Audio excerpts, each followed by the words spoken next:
అందరికీ నమస్కారం. తెలుగుదేశం పార్టీ ఆ రోజు అన్న నందమూరి తారక రామారావు గారు కూడు గూడు గుడ్డ అనే నినాదంతో ఈ పార్టీ స్థాపిస్తే ఇవాళ తెలుగుదేశం పార్టీలో అత్యంత దౌర్భాగ్యమైన పరిస్థితి ఎదురవుతూ ఉంది. తెలుగుదేశం కార్యకర్తల్లో ఉన్నటువంటి మిడిల్ క్లాస్ ఫ్యామిలీలు ఏవైతే ఉన్నాయో వాళ్ళకి ఎవ్వరికీ కూడా ఎమ్మెల్యేలు కానీ మంత్రులు కానీ చేదోడు వాదోడుగా నిలవట్లేదు. ఎక్కడే కానీ కార్యకర్తలు సమిధలవుతున్నారు. చంద్రబాబు నాయుడు గారికి నమస్కారం తెలియజేస్తూ, సార్ మీరు వినాలా, కార్యకర్తల యొక్క ఆక్రందనలు వినాలా. ఎమ్మెల్యేలు వాళ్ళ సొంత కుటుంబాలకు నిధులు చేర్చుకుంటున్నారు తప్ప వాళ్ళను లబ్ధి చేకూర్చుకునే ఫలితం ఉంది. కానీ ఇక్కడ ఎటువంటి పరిస్థితుల్లో మిడిల్ క్లాస్ సఫర్ అవుతున్నారు. ఇప్పుడు ఎన్నికలు జరిగితే తెలుగుదేశం పార్టీ మీద తీవ్ర వ్యతిరేకత ఉంది.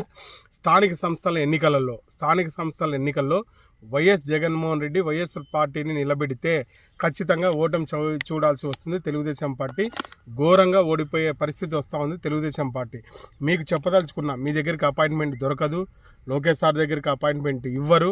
మేము అటుకొస్తే ఒక 2 నిమిషాల్లో మేము ఏదైనా నిజాలు మాట్లాడతామని వాళ్ళు చెప్పరు.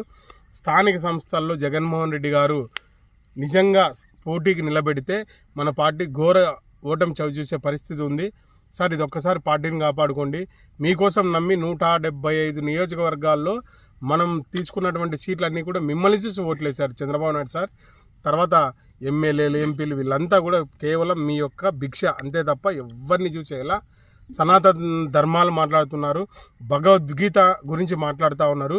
భగవద్గీత అనే నినాదం భారతదేశం పుట్టిందంటే భగవద్గీతతో పుట్టింది. భగవద్గీతను అవమానించే నాయకులను కూడా మీరు ఎంకరేజ్ చేస్తూ ఉన్నారు. భగవద్గీత గురించి మాట్లాడితే మన యొక్క పార్టీ ఉనికి నాశనం అవుతుంది.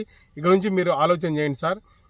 ఎక్కడైతే మతాన్ని రెచ్చగొడుతున్నారో, ఎక్కడైతే వాదాన్ని రెచ్చగొడుతున్నారో, నిజంగా చెప్తున్నాను సార్, ఎవరి యొక్క వాళ్ళ ఆలోచనలు వాళ్ళు వృద్ధి చెందాలని మాట్లాడుతున్నారు తప్ప తెలుగుదేశం క్యాడర్కి కానీ తెలుగుదేశం కార్యకర్తలకు కానీ సమిధలు అవుతున్నారు. నిజంగా చెప్తున్నా, ఆ పెన్షన్లు ఒక్కసారి చెప్పండి సార్. పెన్షన్ల ఆలోచన చెప్తున్నా. రేషన్ కార్డులు సార్, సామాన్య మధ్యతరగతి కుటుంబాలకు ఒక కారు కొనుక్కోవాలన్న ఆలోచన ఉంటుంది. కారు ఉన్నదని చెప్పేసి రేషన్ కార్డులు తీసేసిన కుటుంబాలు కోకొల్లలు. వాళ్ళకి బట్టకు ఉండదు, బువ్వకు ఉండదు, ఆ కారు కంతు కట్టుకునే డబ్బులు ఉండవు. అంటే సామాన్యులాగా ఉండాలి. కారు కంతు కట్టుకోవద్దా సార్? కార్లు కొనొద్దా? కార్లు ఉన్న వాళ్ళకు జగన్మోహన్ రెడ్డి ప్రభుత్వం గతంలో తీసేసింది. అది అప్లికేబుల్ చేయండి సార్. కారు ఉన్నా కూడా రేషన్ కార్డు ఇవ్వండి. ఆ మార్గం దయచేసి చూపించండి సార్. గతంలో నేను చేసినటువంటి, మీరు జైలుకి వెళ్ళినప్పుడు, మీరు గవర్నమెంట్ వైఎస్ఆర్ ఉన్నప్పుడు మీరు జైలుకి వెళ్ళినప్పుడు అనేక కార్యక్రమాలు చేపట్టాను.